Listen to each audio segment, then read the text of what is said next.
are watching FNI News. Mangla Kali Bhadrakali कपालिनी दुर्गा क्षमा शिवा धात्री स्वाहा सुधा नमोस्तुते।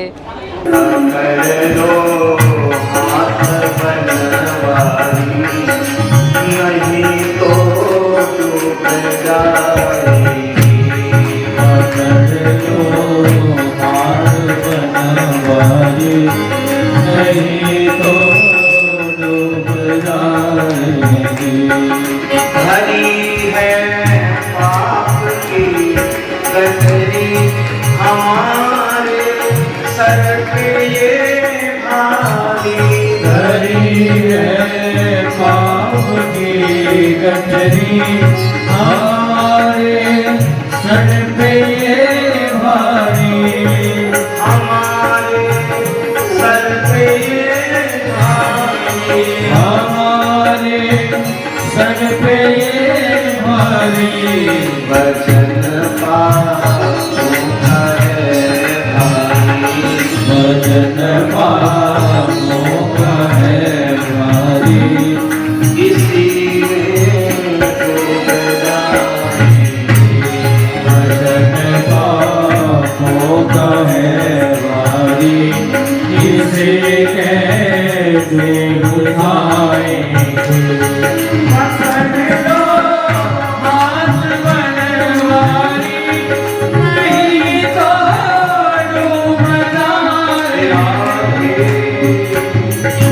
बिहारी लाल की जय। 16 जून को हमारा वार्षिक उत्सव प्रारंभ हो गया था और 16 जून से ये कथा हमने प्रारंभ की।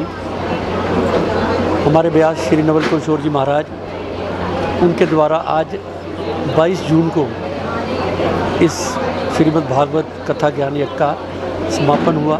ये जो धार्मिक कार्यक्रम होते हैं ये वास्तव में समाज को संचालन करने में एक नई ऊर्जा देते हैं, क्योंकि रोज़मर्रा के कार्यक्रमों में, रोज़मर्रा के कामों में हम लोग इतने व्यस्त होते हैं कि कहीं ना कहीं धर्म के प्रति आस्था तो रखते हैं, लेकिन ऐसे कार्यक्रमों में जाकर हम लोगों को नई ऊर्जा मिलती है और आगे हमें बढ़ने की प्रेरणा मिलती है। हमारा 25वां वार्षिक उत्सव जो 16 तारीख से चालू हुआ था, आज उसका भी कथा का विश्राम हुआ है और बड़ी धूमधाम से इस कथा का आयोजन हमारे प्रमोद कोहली जी के नेतृत्व में जय माता मंदिर अशोक विहार फेज 3 में किया गया है और बहुत दूर दूर से लोग ने यहाँ आकर कथा का आनंद लिया।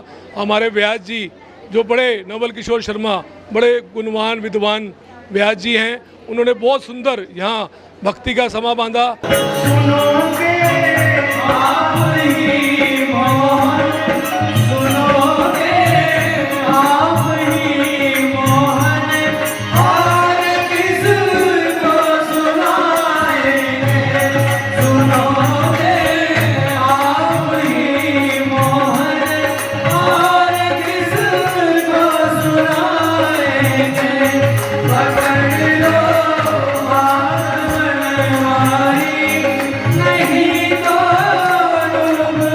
जो स्थान है ये जय माता मंदिर, ये भगवती का स्थान है और मैं तो ये कहूँगा कि ये भगवती की गोद में बैठ कर के हम लोग 7 दिन तक कथा गा रहे थे और इन 7 दिनों में हमने ये दर्शन किया कि भगवती प्रत्यक्ष रूप में यहाँ कृपा कर रही है। प्रत्यक्ष भगवती का यहाँ निवास है, भगवती कृपा कर रही है और ऐसे दिव्य स्थान दिल्ली में कम ही हैं जहाँ भगवती का साक्षात स्वरूप है, जहाँ आने से मन इच्छा पूर्ति होती है, जहाँ भगवती को अर्जी लगाने से व्यक्ति के मनोरथ सिद्ध होते हैं। ऐसी माँ भगवती का पावन ये जय माता मंदिर है। मैं समस्त ट्रस्टियों को, श्री प्रमोद कोहली जी को, हमारे राजीव शर्मा जी को, मैं सबको धन्यवाद करता हूँ कि आप सब लोग इतने जागृत स्थान के आप पदाधिकारी हैं और इतने धार्मिक कार्य करते, इसी प्रकार से नित्य नूतन उत्सव होते रहें, यही हमारी मंगल कामना है। आप सबको भी जय सिया राम। श्री जय माता मंदिर के 25वें वार्षिक उत्सव रजत जयंती में जो यहाँ के संस्थापक और अध्यक्ष कह सकते हैं श्री प्रमोद कोहली जी और उनके साथ पूरी टीम, हमारे चितौड़िया जी, शर्मा जी, सब मिल करके जो यह भव्य आयोजन और दिव्य आयोजन किया है, तो इसके लिए गागर में सागर भरने के लिए मैं यही कह सकता हूँ कि जो आपने व्यास का चुनाव किया और उसमें से जो कथा उन्होंने गाई व्यास मतलब विस्तृत, जो उन्होंने कथा का एक एक शब्द समझाया है, मुझे लगता है भूतो न भविष्यति है, इतने सरल तरीके से। और उन्होंने कथा सब तक जनमानस तक पहुंचाने का कार्य किया है। हमारे बड़े भाई प्रमोद कोहली जी, जिन्होंने प्रेरणा स्वरूप हमें इस भागवत में जोड़ा। और कहते हैं ना कि जहाँ माँ सरस्वती का वास होता है वहाँ कार्य सिद्धि होती है। हमारे आचार्य जी, प्रमोद कोहली जी, राजीव शर्मा जी, इन सभी ने इस आयोजन को इतने सुंदर तरीके से व्यवस्थित किया कि प्रत्येक व्यक्ति आनंदित है। इस ज्येष्ठ मास की पूर्णमासी पर आज का जो समापन है, हम सभी परिवार के सदस्यों को, भक्तगणों को, संगतों के घर में खुशहाली रहे। और बड़े सुंदर ढंग से लोगों ने कथा सुनी, एकाग्रता से बैठे, बहुत अनुशासन सभी भक्तजनों ने यहाँ बनाया। और व्यास जी की एक एक बात, एक एक ज्ञान अपनी झोलियों में, जैसे गंगा का प्रवाह हो रहा हो ज्ञान का, उस तरह इन्होंने झोलियों में उसको और अपने अंदर दिल में उसको बटोरा। और यही बात हम भी रोज़ यहाँ से करते हैं कि बार बार आपको भगवत कथा कराने का, राम कथा कराने का या और आयोजित कार्यक्रम जो होते हैं वो करने से आपके मन की शुद्धि होती है। प्रमोद कोहली जी ने जो कार्यक्रम कराया बहुत ही सुंदर कार्यक्रम था।